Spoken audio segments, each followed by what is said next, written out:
Recording. Okay, so we're gonna do prep test 46 game 3. I think I've only done this one like 2 or 3 times, but it's a fun one. I think it's fun. It's fun. So we have one afternoon, a single thunderstorm passes over exactly 5 towns. We have J, L, N, O, and P, dropping some form of precipitation on each. That's really weird. The storm is the only source of precipitation in the town that afternoon. On some towns, it drops either hail and rain. On the remaining towns, it drops only rain. My gosh, I'm having such a hard time reading. Passes over each town exactly once and does not pass over any 2 towns at the same time. So it's a pretty basic ordering game, double ordering game. So we have our 5 towns up here, and then each town is going to get some kind of precipitation, either hail and rain or just rain. So to make it a little bit easier, so I'm not writing so much, I'm going to notate that the ones that are getting hail and rain, I'm just going to say that it's H, and the ones that are just getting rain are going to be R. That way I'm not having to write hail and rain at the same time, because they're getting rained on regardless. So as far as like the setup goes, what do you think you would kind of set this up as, or how would you kind of put this into your start doing a blank diagram, I guess I should say. So I would, let's see. So we did 1, 2, 3, 4, 5. So one's going to get hail and rain. The other one is just going to get rain. So some towns are going to get hail and rain. Some are going to get rain. So what we're doing is we're basically ordering the towns that the storm passes through. And then we're going to order, or I shouldn't say order, but like designate what kind of precipitation these towns are getting. So it's not necessary that we only have one hailstorm. It could be that technically all 5 of them are going to get hailstorms. It doesn't specify that, but there's going to be some kind of mixture. We're not having a set amount at this point, at least. So in that case, I would draw the lines under the numbers. So 5 lines. And then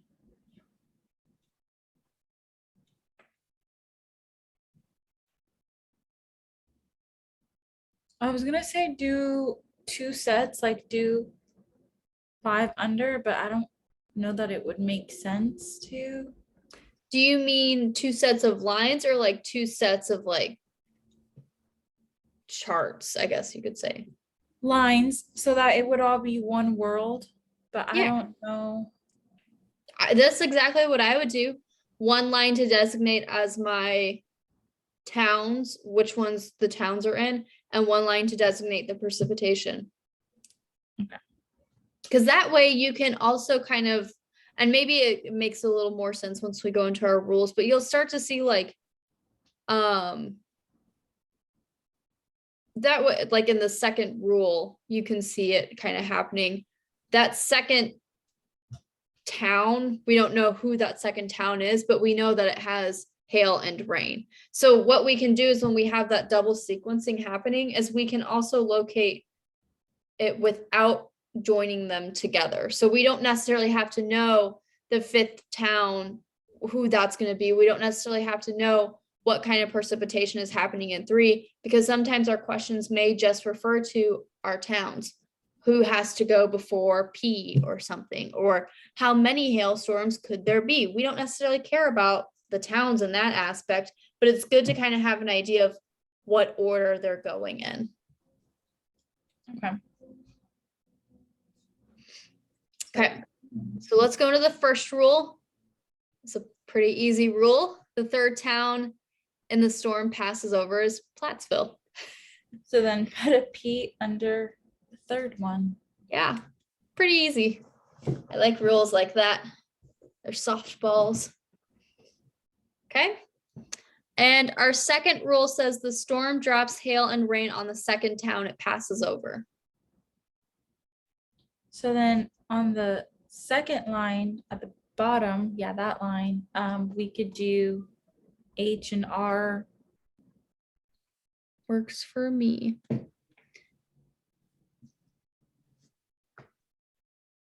Okay. 2 softballs. The next one says the storm drops only rain on both L and O.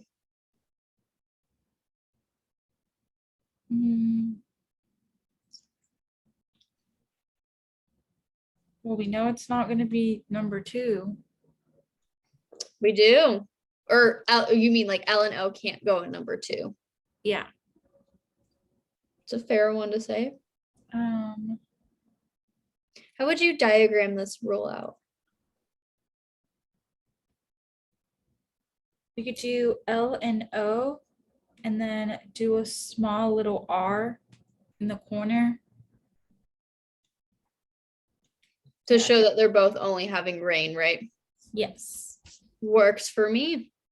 The other way you could do it, and the way that I would probably recommend you do it, is do something like this.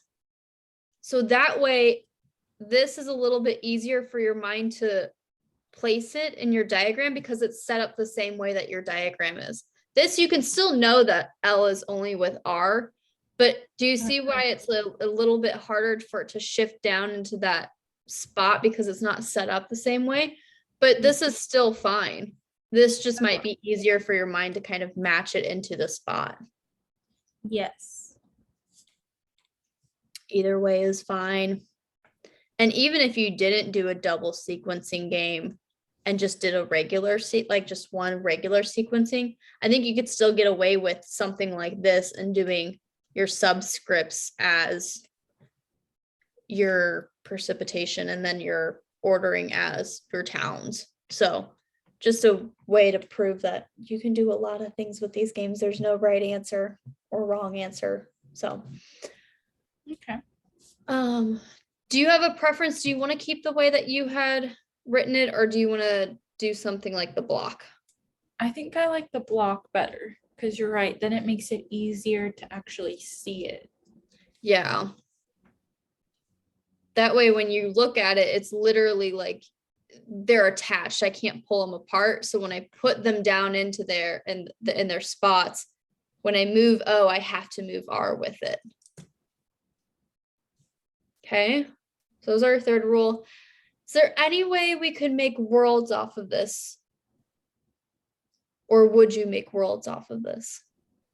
I feel like you could, but Why?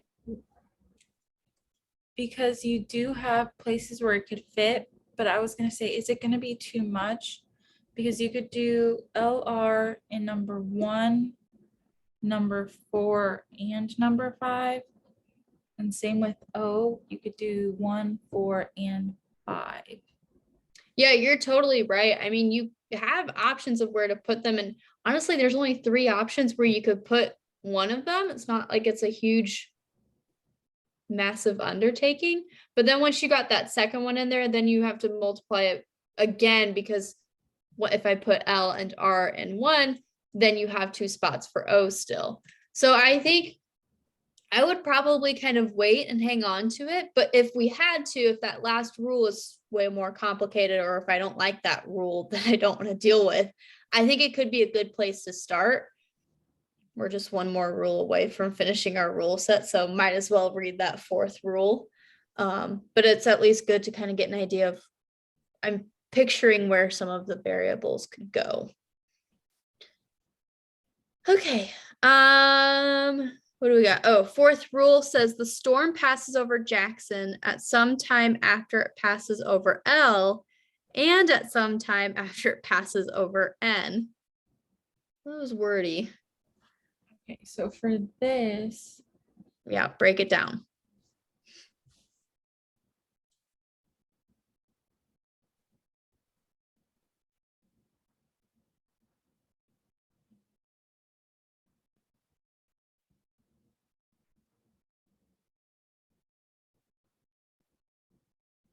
So I would do J arrow L arrow N. Like this? Yes. Okay. So there's a lot of words in this rule and there's a lot going on. It's almost like two rules mushed into one. Well, it kind of is two rules mushed into one. So focus on the first part and then break it down into the second part. So the first part is basically before that and is splitting up part one and part two, because that's where our two directions are coming from. So the first part is saying the storm passes over Jackson at some time after it passes over L. Just focusing on that, how would you diagram that? J before L. So like J and then wait, hold on. J after it passes L.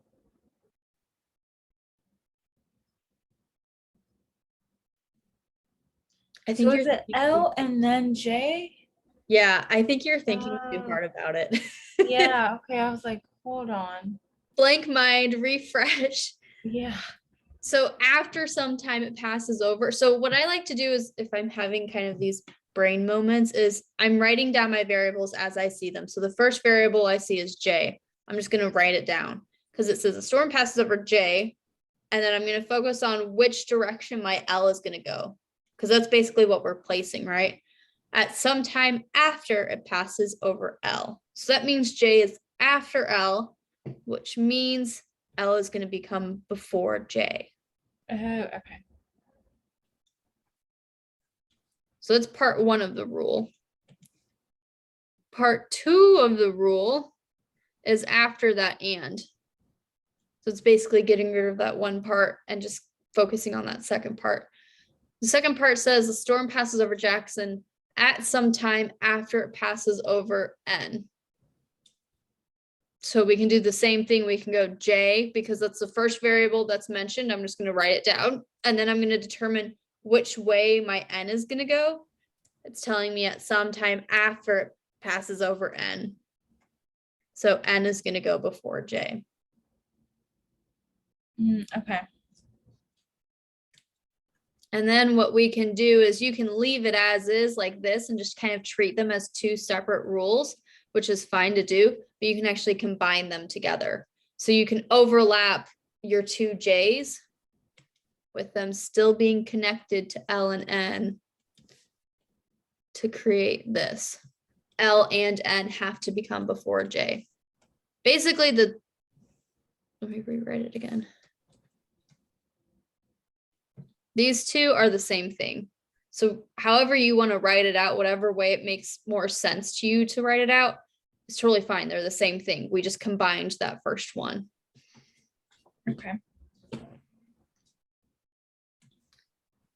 I'm going to focus on the combination one because when we combine rules like this, it makes it more easier for our brains to recognize who has to go before J. So having them individually split can kind of be hard to see that two variables have to go before J. But when we combine them, it's a lot easier for us to focus on, I have two variables before J, which can help us figure out where J is going to go, right?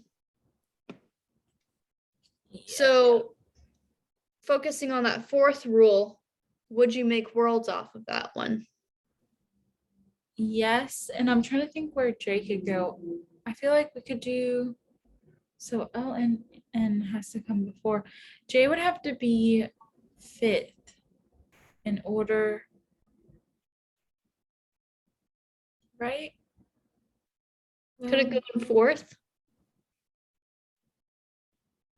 That, yeah, if we put L or N in number 2. I'm going to break it up and put 1 in 4 and 1 in 5. Because what I see happening is, and this is sometimes just you need to break it up in order to see it happening, is it looks like you're trying to mentally do all the stuff and it's causing you some blockage.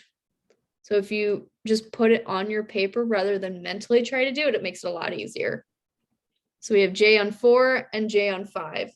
Now you said when J is on 4, what happens to our L and N? That's what you were focusing on. They would have to be 1 or 2. Yeah, because those are the only 2 spots that are available before J, right? Yeah, I just wasn't sure if we could put anything under 2 yet. But I mean, I guess there's no rule. Oh, okay. That's where I kind of wanted to lead into next. So if they can either go in 1 or 2, we know L and N's going to have to go in there. What do we already know about L? That. Oh, it rains. Only rains, right? Yeah. Can't have hail. And what do we know about 2? Number 2. That it's hail and rain. So technically L couldn't go in 2. So where does it have to go? In 1. Yeah.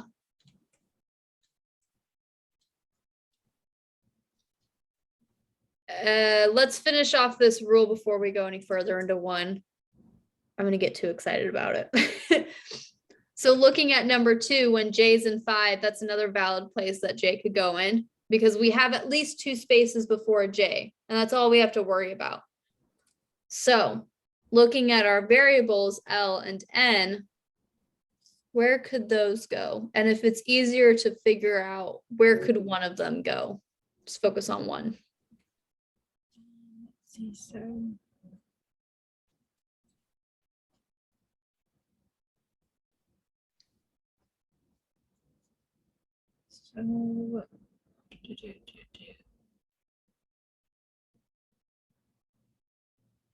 couldn't we do the same thing? Or we could do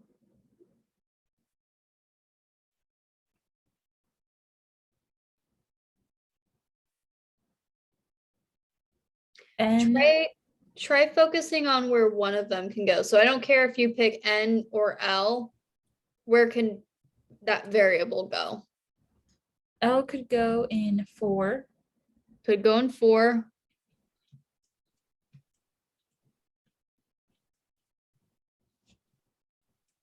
Where else could it go?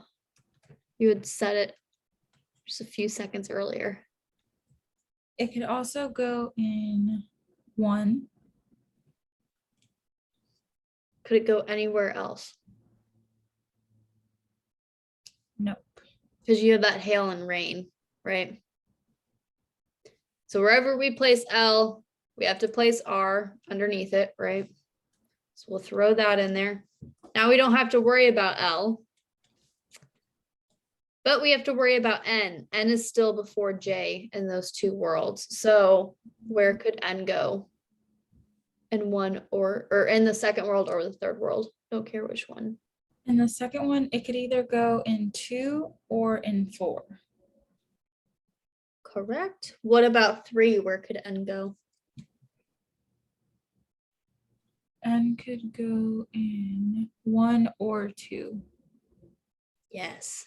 Now, we eliminated that 4th rule. We don't have to think about J, N, or L anymore because we've placed those variables.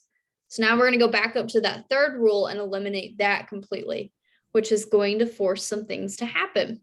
So we've placed L in all of them, so we don't have to worry about our L part of that rule, but we have to worry about our O. O has to have a spot where it can only rain.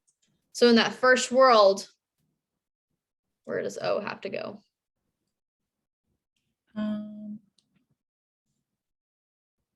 5. It's the only spot it can go in, right? Yep. What about my second rule? Or second world? You could do 2 or no, not 2, 4. It's forced to go into 4 because of that hail and rain right there. Which means N is forced to go into that N or the second spot.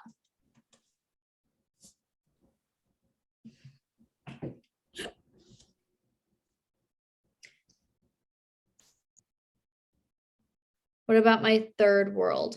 Where does O go? In the first slot. Because again, we can't put it in 2 because of hail and rain. which is going to force N to go into that second spot. So it's totally fine to manipulate your diagram as you go throughout it. That's the game. We went through all the rules. There's nothing else to put in there. For our P and J, it never specifies what they have to be, or it doesn't, the game isn't forcing us to pick whether it rains or it hails there. I guess I can put that back up here. So we just leave them as floaters. So in some of our questions, it may be that we have to force J to have rain only or force P to have hail, but neither of them have to have them at this point. Just potentially for questions. Okay. Any questions about the setup? Nope. I don't know why I like this one. The setup on this one is just fun for me. Makes me happy. Yeah, this one, at first I was like, oh my gosh, I'm not going to know what to do. But then once we kind of talked it out, then I was like, okay, this makes sense. It's not a terrible game. I think it's a really good game to start practicing the double sequencing part of like ordering games, because it is a simple double sequencing game. I think that's about as simple as they get. But okay, question time. So for the list question, go ahead and use the rules to eliminate the ones that are violating the rules, and then we can look at our diagram from there. But it's easiest to use your rules to answer this question.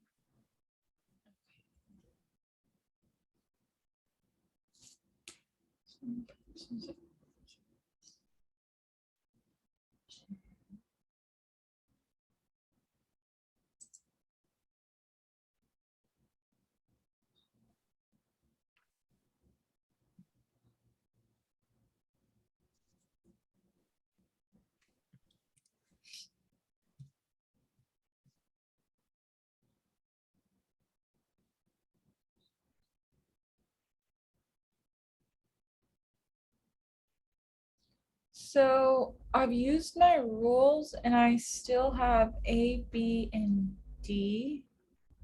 A, B, and D. So you've eliminated C and E. Yes.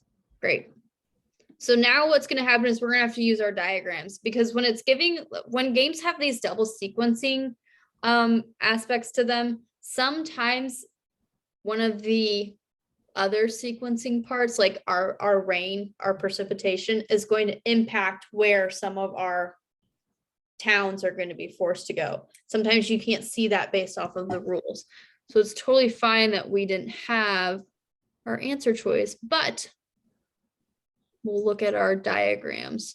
So we're between A, B, and D. So looking at A, do we have A as a possible diagram? Yes, in the second world. So I'm liking A so far. What about B? Do we have B as a diagram? No. What about D? Nope. So the answer is A. Yeah, so our answer becomes A. That's what I think making worlds is very important, because in this game, I think it would have taken you a while to kind of figure out that that's our answer choice if we hadn't diagrammed that out. Okay. Any questions on that one? Nope. Okay. Next one, 13. If the storm passes over O at some time before it passes over J, then each of the following could be true except. So give it a shot, and then we'll go over it.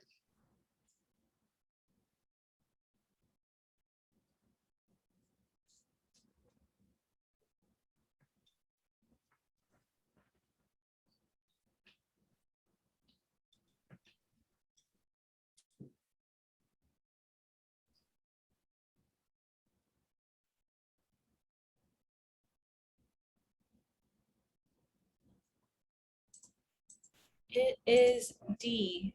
And I looked at the second world where O is before J. Did you say B or D? D. D. Okay. I think you forgot, just based on what you were saying, I think you forgot that except. Except. Just kidding. Except. So yeah, you're totally right. D could work. But because it can work, that's why it's wrong. Well, Well, so D's wrong. So let's look at A. Let's look at the other answer choices. So A, the first town it passes over is O. That's totally plausible because it could happen in my third world. And I think maybe, I don't know exactly, how did you go about this question? Did you just look at world number 2 and then kind of go, yeah. So I think what might have caught that except part of it that you had missed is if you had read the question and noticed, okay, it's only when O is before J, I'm going to figure out where that happens in my worlds. And the moment you see that it's in these 2 worlds and you start going over your answer choices, you would at least have been like, okay, A could be true, B could be true. Why do I have 2 could be trues? Let me look at the or question again. Oh, it's an except. So that can at least tip you off that you're going about it the wrong way. yeah, that was a me problem. I should have slowed down and read that. Yes, it's very important. And honestly, I'm really shocked that LSAC like capitalizes that except part because Oh, it's the worst. so B totally could be true. It happens in that third world again. D could be true because we can make it only receive rain. It doesn't have to receive rain or it doesn't have to receive hail. We can make it receive rain. So that's wrong. And then the fourth town, the storm passes over, receives hail and rain. That cannot be true because in both of those worlds, I'm only receiving rain. We can't make it have hail and rain. That's why it's wrong, which is why it's our answer choice. Oh, okay, right. Yeah. I see it now. At first I was like, wait, E, but yeah, since it's J, the fifth town, you're right, could be either or. Yeah, when we have that empty spot there, we can fill it with whatever we want. It's not forced to have anything like our O with R is forced to only have R. J is not forced to have anything with it. Any questions about that one? Nope. Perfect. Okay. 14. If the storm drops only rain on each town it passes over after passing over L, which one of the following could be false? So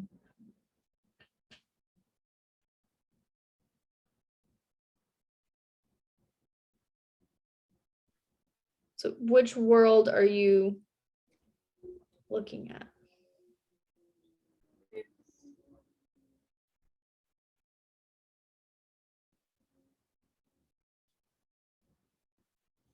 would it be the first world and the second one where after L there's an R? I think you're misinterpreting the question. So it's the storm drops only rain on each town. So focus on, come on, pen. Focus on that one part. It's only rain for every preceding town that comes after L. So looking at 1 and 2, L is my first one. In order for me to use worlds 1 and 2 for this question, that means everything after it has to be rain only because it's saying only rain. If it just had said drops rain on each town, then we could probably get by with it because it is dropping rain. But we're looking for something with only rain. Okay, so That then makes third sense. world. Yeah, because in that third world, when L is happening in that fourth spot, we can make it so every town, which is only J, has only rain, which we can just throw in an R there. Okay. Now, which one could be false?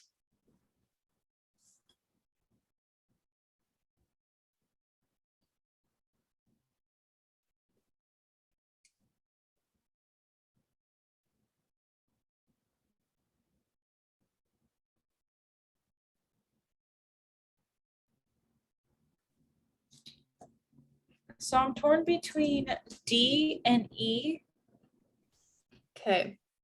but So when you look for could be false, our wrong answers are going to be a have to be true, a must be true, basically, because we're looking for something that we can make negative. We can make it as a wrong answer choice, basically. Does that make sense? Doesn't have to match. So for example, A through C, that has to be true because A, the first town is ocean. That has to be true. Fourth town passes over, only receives rain. That has to be true. The fifth town is J. That has to be true. But with D and E, can we manipulate our diagram to make one of them true? yeah, J. Yeah. And in fact, we actually have to have D happen in order to fit this question, because the question is saying every town after L is going to receive rain only. So for this question in particular, we have to make sure that J has R. We can't change it to having hail like we could before. It is now basically permanently R for this question. But look at E. Could we make P receive only rain? Yeah. Can we make it receive hail? Yep. Yeah. So technically, E does not have to be true. E could be false because it does not have to receive only rain. We could make it receive hail. But J can't make it receive hail. This makes sense. Okay. Yes, it's because it's the purpose of it's the restriction of the question. So technically, you'd be right if we didn't have to force J to be R. It could be false that J doesn't receive, or that J receives only rain. We could make it have hail and rain. But for the purpose of this question, that if part of it is forcing it to receive rain. So now that's no longer on the table.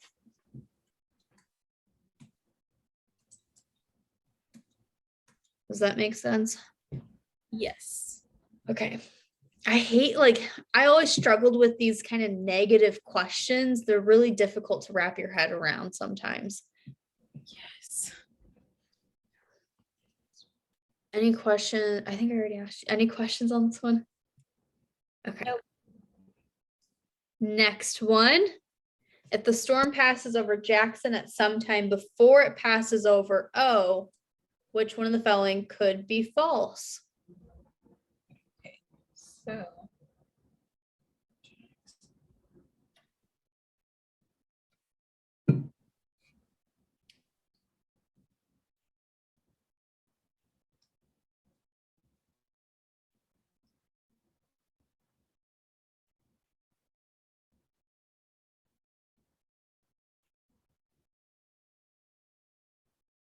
So then this would be our first world, since Yeah. J is 4O, and then false.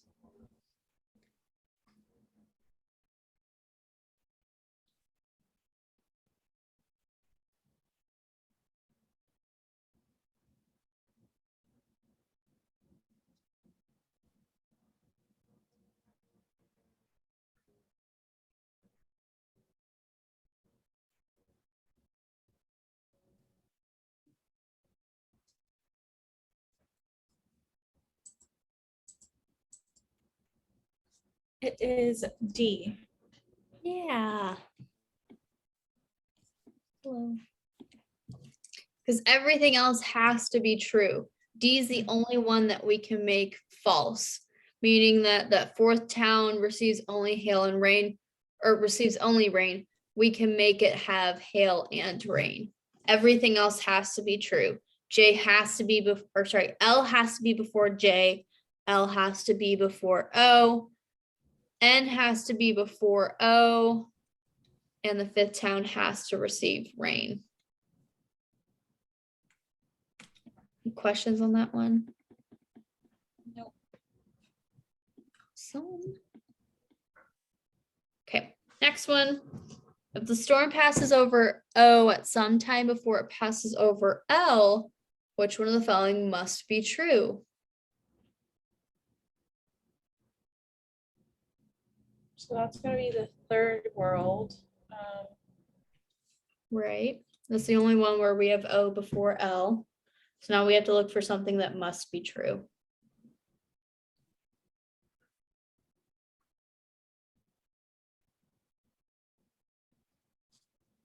It is B. Yeah. Okay, mouse. That's the only one that has to be true. Everything else we can make happen, but doesn't have to happen. So the third town, I could make it hail and rain. The fourth town is actually false because it has to be rain. The fifth town, I can make it have hail and rain.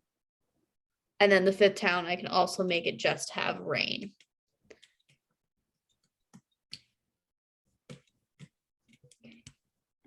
Any questions on that one? Nope. Oh, that was the last question. I was very confused. Any questions about the game? No, we did it. I'm gonna definitely come back to this one or do something similar because this one was a little different than what I'm used to, but it was easy-ish to understand once we started. Yeah, I think setting up these double sequencing games, and there are even some where you set up a triple sequence, if you can kind of separate them, like this one's easy because the rules are kind of separated in their own categories. So like it talked about rain or the precipitation, or it talked about the ordering of the towns. That can kind of be easier to put them into your diagram because you're only focusing on one line. So basically it's like you're focusing on a regular sequencing game. Once they start getting more difficult and they start integrating them, like one rain or one town that receives only rain has to come before P, that's when I would start recommending writing your rules out as you have it set up. So like when we did our L and R and our O and R, that makes it a lot easier when you're writing rules that are going to talk about both of them because you can combine them together. Does that make sense? Yes, and I like that. I'm gonna start doing that because it was so much easier to see it, Mm-hmm. plug it in. Yeah. And again, even if you wanted to do the LROR, I think you could totally get away with just doing a one sequence and using subscripts as, oh, I did one too many lines. Using subscripts. So like if I did the first world, I could still do, it's a little bit hard because I have H and R, but like that still works. It's fine if it's easy for you to read. You could still get away with that. Some of them I wouldn't recommend doing that because some of them just make it a little bit more difficult. But Yeah, I feel like that would get just, it would be really hard to read after a while. yeah, it can get messy. If you're like me I write very big, so I can get very messy when I start putting too many things on one line. I'm I practicing. usually I tap out at one or two on one line. There's one game where you could put like all three of your variables on one line, and I hate it because it's hard for my brain to read it. And I write pretty big, so I'm trying to work on my writing to make it smaller, but still big enough where I can see what I'm doing and not get confused. Mhm. But yeah, I already take up a lot of room on my paper, so I'm like, yeah, we need to keep this clear and neat and beautiful. Otherwise, I'm not gonna want to I'll get so confused and then I'm like, oh my gosh, I don't even know where I am. What did I do? And it's too much. Yeah. Yeah, you can set up your diagram perfectly, but if you can't read it or interpret it, it's nothing. It means nothing then. Because that's the whole purpose of setting up these diagrams is so we can fly through our questions. If you can't read it, what was the point? So, all right. Well, if you don't have any other questions, I say we end 8 minutes early. Heck yeah. Woohoo. Okay. I need to sign up for, I think you have it out till next month. So I need to go ahead and do those. Yeah, I've posted the April dates. So Wednesdays, still the same time, still free, still the same topic, theme. We're still going to be going over the different games and setting up the worlds.